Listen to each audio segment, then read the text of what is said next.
Bismillahirrahmanirrahim. Assalamualaikum warahmatullahi wabarakatuh. Waalaikumsalam warahmatullahi wabarakatuh. Sampurasun. Rampes. Alhamdulillahirrabbilalamin. Allahumma sholli wa sallim wa barik ala sayyidina Muhammad wa ala ali sayyidina Muhammad. Amma ba'd. Ya ayyuhal penonton, ketemu lagi dengan saya. Alhamdulillah kali ini saya sudah bersama salah seorang kesepuhan. Alhamdulillah beliau terlihat sehat walafiat. Alhamdulillah. 2 hari yang lalu Indonesia berduka. Telah terjadi lagi kecelakaan di jalan tol laka lantas, di mana kecelakaan itu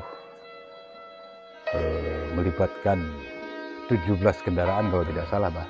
Membuat kita sangatlah prihatin dengan kejadian tersebut, dan saya sendiri menyampaikan bela sungkawa yang sebesar-besarnya terhadap keluarga yang tertimpa musibah tersebut. Sama-sama ya. Saya menyampaikan rasa duka yang paling dalam, dan saya menyampaikan doa semoga almarhum diterima amal ibadahnya.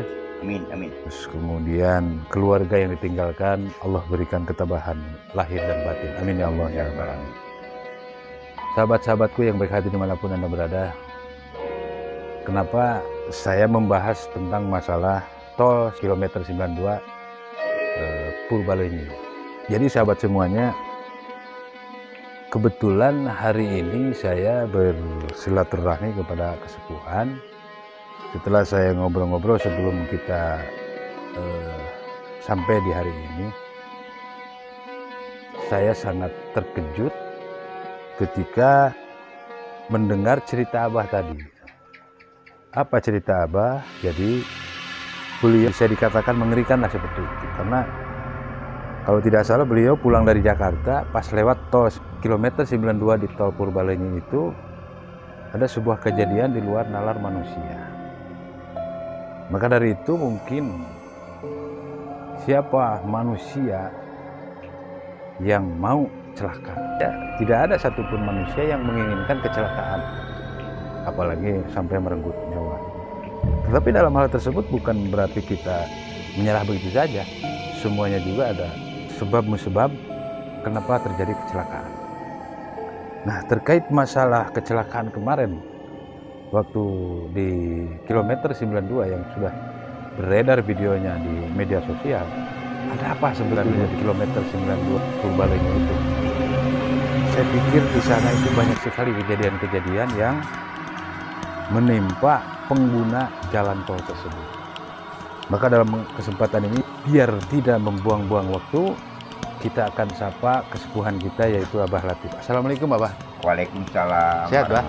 Alhamdulillah. Sampurasun, Bah. Rampes. Kebetulan ada Pak Guru sehat Pak Guru ya? Sehat ya. Jadi sahabat semuanya, kita lagi ngobrol bareng, menyampaikan rasa prihatin yang paling dalam, bela sungkawa yang paling dalam kepada keluarga yang semua dari 17 kendaraan tersebut yang mengalami kecelakaan. Maka kami di sini selain daripada menyampaikan doa serta menyampaikan rasa bela sungkawa yang sedalam-dalamnya. Jadi bagaimana Bah menurut Abah terkait kecelakaan yang terjadi di tol Cipularang kemarin, Bah? Karena begitu heboh dan begitu menyita perhatian publik, Bah. Apa sebetulnya yang terjadi seperti ini, Bah? Silakan, Bah. Maaf saya di sini walaupun saya orang Sunda ya, tapi mungkin pengalaman saya masalah ini yang kejadian yang tadi sudah diutarakan ketika ya, saya menjemput istri saya ya ke Jakarta, ke bandara ya Soekarno-Hatta ya gitu. Jadi Abah berangkat dari sini ke Jakarta ke bandara. Iya, nggak apa-apa melewati itu ya. Pas berangkatnya nggak ada kejadian apa-apa. Tidak ada kejadian apa-apa. Saya berangkat ke Jakarta ya, alhamdulillah. Pulangnya ya di luar nalar saya gitu kan. Ketika saya masuk wilayah yang situs, tahu-tahu saya lihat ada yang berkelebat.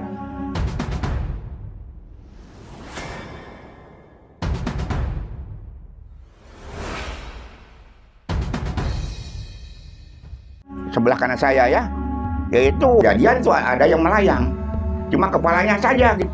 Kepala saja ada, tapi rambutnya gendong sini. Baru pertama kali saya seumur hidup saya.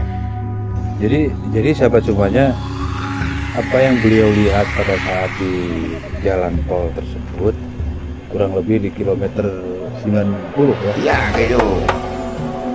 Jadi beliau melihat Gitu. salah satu yang terbang. Setelah dilihat-lihat itu ternyata kepala manusia Dan rambutnya gondrong sini. rambutnya kurang lebih seperti saya lah. Kalau saya kan terlalu ganteng gitu kan. Nah, ada badannya ke bawah itu nggak ada. Jadi yang lihat itu hanya abah atau di mobil itu siapa? Itu sekeluarga saya melihat. Sekeluarga semua melihat. Waduh itu ada apa cuma gitu. Kepala itu disampaikan sampai merinding gitu. Tuh kan ini kan nyata ini. Itu kejadian melihat mistis itu, kepala yang melayang itu berapa lama itu kira-kira Pak? Mengejar. Oh ngejar ke mobil? Mengejar terus. Saya ke tengah-tengah, saya nggak tahu itu malam itu apa. Kan malam Jumat. Setelah itu, saya tuh kenapa sih di sini banyak bunga-bunga ya? Karena sebelah kiri ya banyak bunga-bunga yang merah, yang putih. Mungkin, kecelakaan di situ ya, 10 orang gitu ya. Lung hijau gitu kan, bertahu ini. Jadi abah lihat-lihat di pinggir jalan itu banyak berserakan bunga-bunga yang seperti yang menaburin bunga. Iya, tertabur kan malam Jumat kali saya tahu itu juga sebelah timur ya. Ya itu sebelah barat nggak ada itu, ada kendaraan. Jadi abah dari sebelah timur. Dari sebelah barat ke timur maksudnya. Dari barat ke timur. Pas abah mau lihat di sebelah timur ke barat nggak ada. Nggak ada kendaraan pada malam itu. Nggak ada satupun kendaraan. Tidak ada. Mungkin Tuh. saja begini, Mbak. Di pas abah lihat ada bunga berserakan itu, mungkin saja ada terjadi kecelakaan entah berapa lama ke belakang. Iya. Mungkin keluarganya sejak jaro atau bagaimana lah. Iya. Ya mungkin tabur bunga. Iya, tabur bunga itu.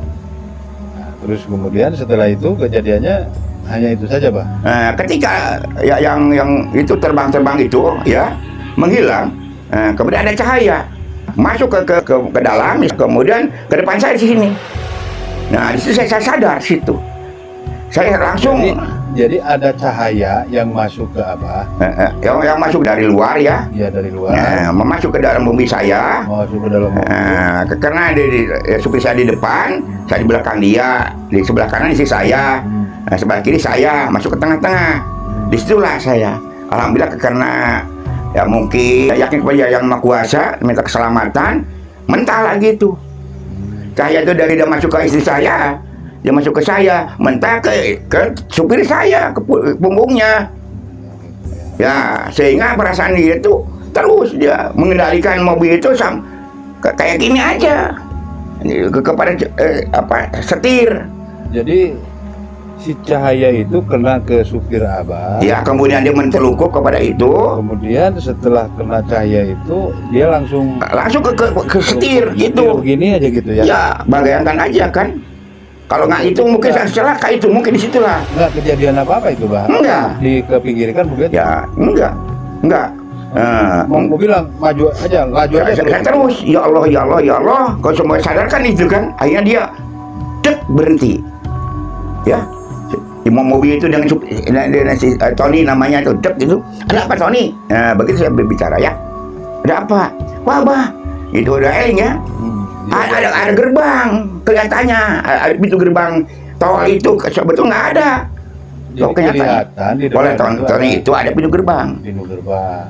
Ya, sehingga berhenti kan itu kan. Nah, sebetulnya kan pintu gerbang mana Tony? Nggak ada. Tapi alhamdulillah saya itu ya, supir walaupun dia kayak tidur gini nggak sampai ke sebelah kiri.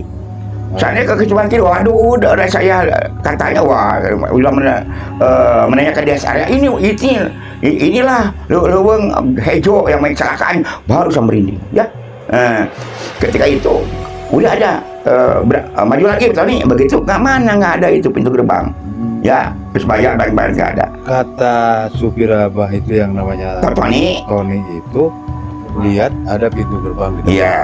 Tapi ternyata setelah istilahnya kembali berzikir semua dengan iya itu nggak ada kalimat thayyibah. Iya itu terus ada saya itu ya. Terus di sana terlihat hilang yang hilang, jangan lagi. Tapi ton jangan terlalu tergesa-gesa, ya. Ketika jangan lagi, timbul lagi kelihatan oleh supir itu, Tony itu, ya. Itu ada orang yang berbaju hitam sebelah kanan dia. Makanya daripada dia berurusan dengan ditabrak, banting ke kiri, ya. banting ke Ke kiri. Di situ ada itu, ada mobil apa Toronto lah gitu kan. Kalau saya langsung dia betulnya mungkin kalau saya udah harus celaka, ya. Oleh Tuhan Yang Maha Kuasa, tapi saya sadar, alhamdulillah sekali buset. Nah, jadi yang itu hilang, yang dibelokkan itu yang baju hitam itu, ya, hilang itu. Nah, kemudian mendapat tidak. Yang baju hitam hilang, ya. Hilang.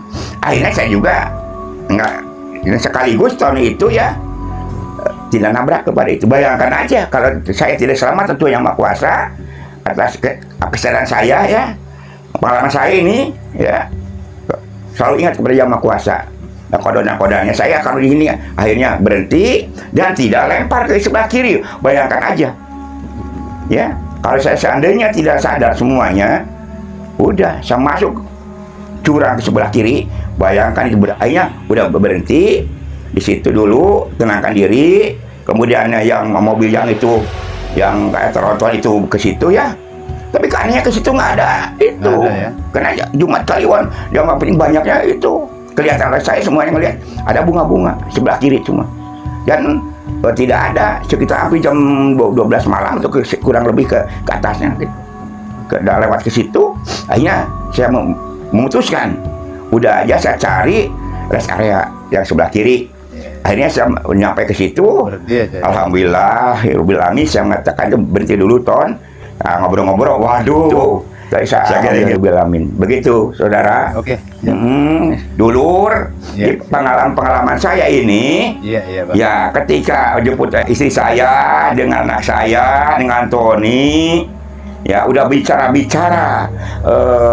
area. Alhamdulillah Bapak, saya katanya, Ibu semuanya selamat.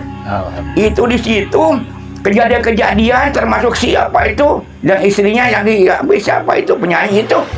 Oh, itu. Coba Jami kata di situ.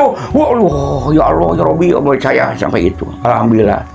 Saya bisa sampai sekarang bisa dengan istri saya di sini. Kembali lagi ke habitat. Coba juru kunci situ Jalur Sarawe, bisa ketemu dengan saudara-saudara di sini, semuanya di sini nih di Jalur Sarawe. Pengalaman saya semoga disampaikan kepada mereka. Yang pertama ada padaban, karena saya orang Sunda, orang Galuh, mungkin melewati itu karena saya tidak tahu sejarah. Betul, sejarah itu cermin untuk melangkah. Karena sekarang harus ada pada bagaimana seperti masuk ke rumah, assalamualaikum, sampurasun, ya, itu kan. Saya masuk situ, saya akui, tapi Tuhan Yang Maha Kuasa menyadarkan saya, itu. Dan akhirnya sampai itu, alhamdulillah di pengalaman ini kurangilah kecepatan di situ, ada padaban, selalu ingat kepada Yang Maha Kuasa. Begitu, ya. Oke. Baik, Abah, terima kasih banyak. Itulah sahabatku semuanya, kita sudah dengar bersama pengalaman beliau ketika beliau pulang dari Jakarta. Dengan secara kebetulan beliau lewat kilometer 92, 90, 88 dan lain sebagainya. Jadi apa yang terjadi pada beliau pada saat pulang dari Jakarta, ya itulah pengalaman beliau itu saya serahkan kepada sahabat semuanya. Iya, ya. Percaya terima kasih, dan tidak percaya dan tidak apa-apa. Dan kita menceritakan ini tidak mewajibkan untuk percaya. Tetapi ada sebuah pepatah mengatakan ketika kita lewat sebuah pemakaman atau sebuah daerah yang kita tidak paham ada apa dan siapa di situ, maka seyogianya sebagai orang Nusantara yang menjunjung tinggi peradaban, sebagai orang Nusantara yang dididik oleh leluhur kita untuk selalu mengedepankan adab, maka akan lebih baik kalau kita lewat sebuah perkampungan atau sebuah daerah yang belum kita kenal, maka sudah diharuskan untuk, kalau bahasa Sundanya itu sanuk-sanuk papalaku atau mipit amit minta bebeja, seperti itu, ya Pak, ya. Iya. Maka tidak ada salahnya kalau kita lewat ke sana, kurangi kecepatan, terus kemudian kita ucapkan salam, dan terus isi hati kita dengan zikir, Iya. terus kemudian konsentrasi penuh, terus kemudian jangan sampai lengah dan ngantuk. Karena begini saudara, resiko supir itu yang pertama adalah menghadapi pintu rumah sakit, Pak. Iya, kecelakaan ya. Kenapa pintu rumah sakit? Karena ketika celaka pasti masuk rumah Sakit. sakit. Kedua tanggung jawab juga. Pintu kedua yaitu risiko supir itu menghadapi pintu penjara, Pak. Iya. Kenapa seorang supir menghadapi pintu penjara, Pak? Karena ketika ada kecelakaan dengan fatalnya dia yang salah, konsentrasinya dia yang ngawur, terus kemudian remnya dia tidak stabil sehingga mencelakakan orang lain, ya akhirnya dia berhadapan dengan pintu penjara. Yang ketiga, Pak, seorang supir akan menghadapi risiko yaitu pintu yang ketiga. Apa itu? Pintu kuburan, Pak. Kenapa pintu kuburan? Ketika dia ceroboh, ketika dia tidak konsentrasi, ketika dia ugal-ugalan, ya otomatis Lagi mabok, ya. apalagi Mabok gitu. kalau sambil mabok gitu ya, Iya. itu lebih fatal lagi. Ketika celaka ya innalillahi. Makanya pintunya pintu ketiga yaitu pintu kuburan, Pak. Pasti masuk ke kuburan gitu, Pak. Iya. Tapi ada satu pintu yang diharapkan oleh seluruh supir. Pintu apa itu, Pak? Yaitu pintu pulang ke rumah, Pak. Jadi Dengan selamat gitu. dengan selamat. Jadi ketika supir sudah paham dengan resiko yang 4 itu, Pak, insya Allah mereka akan hati-hati. Khususnya melewati itu. Khususnya melewati daerah-daerah yang rawan. Nah, begitu sahabat semuanya. Ini hanya sekedar masukan aja. Jadi sekali lagi saya sampaikan, ini bukan cerita bohong atau apa, ini cerita apa yang dialami oleh Abah Latif. Beliau adalah salah seorang kesepuhan yang sehari-harinya beliau adalah seorang juru kunci di situs Galuh Selawet, Galuh. Pak Guru, ada yang mau disampaikan terkait masalah kecelakaan? Nah, jadi sekali lagi saya sampaikan kepada keluarga yang mengalami kecelakaan kemarin, saya sampaikan doa kepada seluruh korban yang mengalami kecelakaan kemarin. Semoga Allah berikan ketabahan. Amin. Semoga yang meninggal diterima arwahnya. serta Amin. diberikan kebahagiaan di sisi Allah Subhanahu wa Ta'ala. Amin ya Allah ya Rabbal Alamin. Baik sahabat semuanya, cerita ini bukanlah ngarang-ngarang atau bukanlah mencari kesempatan dalam kesempitan. Ketika ada kecelakaan kita bikin konten kayak begini, tapi tidak. Ini semoga ada manfaatnya. Pengalaman saya, Pengalaman jadi Abah. manfaat ya itu. Jadi bisa menjadi sebuah kehati-hatian ketika kita mengendarai kendaraan. Memotivasi mereka-mereka agar supaya ya kita yang mesti jalur lebih- itu. lebih Hati-hati. hati-hati. Jadi sahabat semuanya, ini harus sudah jadi warning kepada seluruh pengendara apabila lewat yang namanya tol Cipularang. Harus saya ungkap apa penyebab dan lain sebagainya, itu bukan wilayah saya karena ada yang berwenang untuk mengungkap apa penyebab kecelakaan tersebut. Yang pasti kita malam ini menyampaikan untuk semua pengendara pengguna tol Cipularang untuk Hati-hati. Dan lagi kalau ketika lewat kilometer 80 sampai 90 dan seterusnya, ya sudah seharusnya kita jangan sampai tidak pernah berzikir kepada Allah dan jangan sampai lengah kalau kita sedang di tol. Itu saja sahabat semuanya, semoga bermanfaat. Terima kasih banyak, mohon maaf atas segala kekurangan. Terima kasih. Ihdinas siratal mustaqim. Assalamualaikum warahmatullahi wabarakatuh. Waalaikumsalam. Salam Pancasila. Salam budaya. Salam budaya.